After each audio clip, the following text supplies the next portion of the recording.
السلام علیکم ورحمۃ اللہ وبرکاتہ۔ الحمدللہ وحدہ والصلاة والسلام علی من لا نبی بعدہ، اما بعد۔ اتقوا النار، جہنم کی آگ سے بچو۔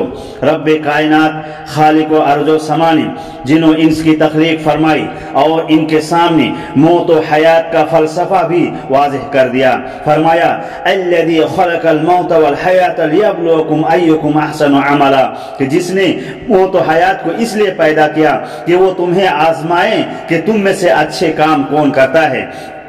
انسان کی عارضی زندگی ایک آزمائش و ابتلا ہے کہ اسے کون صحیح استعمال کرتا ہے۔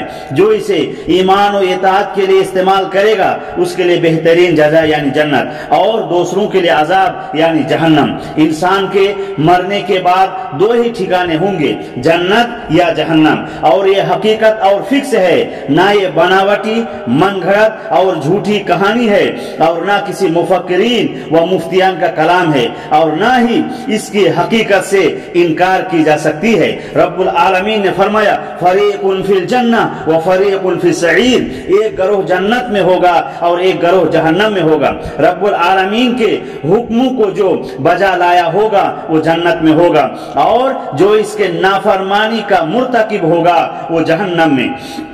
جہنم کافروں، مشرکوں، گنہگاروں، بدکاروں، نافرمانوں اور بدترین لوگوں کی جگہ ہے، جو بہت ہی بری جگہ ہے، تکلیف دہ جگہ ہے، اذیتناک مقام ہے، بہت ہی مصیبت و المناک ٹھکانہ ہے۔ یہ وہ بدترین جگہ ہے جس سے بچنے کے لیے رب العالمین نے ایمان والوں کو متنبہ کیا ہے، فرمایا یا ایھا الذین آمنوا قوا انفسکم واہلیکم نارا وقودھا الناس والحجارہ، اے ایمان والو اپنے آپ کو اور اپنے گھر والوں کو اس آگ سے بچاؤ جس کا ایندھن انسان اور پتھر ہیں۔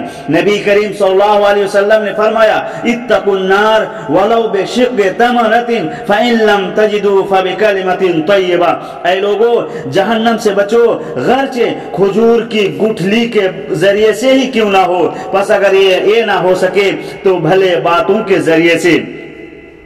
جہنم سخت ترین آگ کی جگہ ہے۔ نبی کریم صلی اللہ علیہ وسلم نے فرمایا نارکم جزء من 70 جزء من نار جہنم، تمہاری دنیاوی آگ جہنم کی آگ کے مقابلے میں 70واں حصہ ہے۔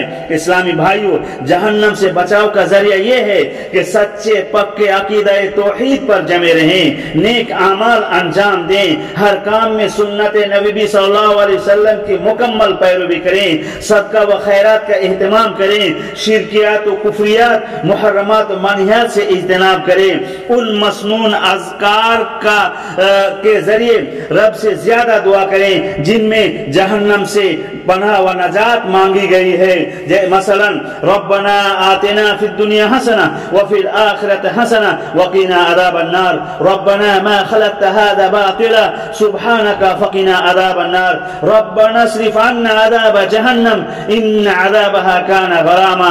اسی طرح اللہم اجرنی من النار، اللہم انی اعوذ بک من النار۔ رب العالمین ہم سبوں کو جہنم سے بچائے۔ السلام علیکم ورحمۃ اللہ وبرکاتہ۔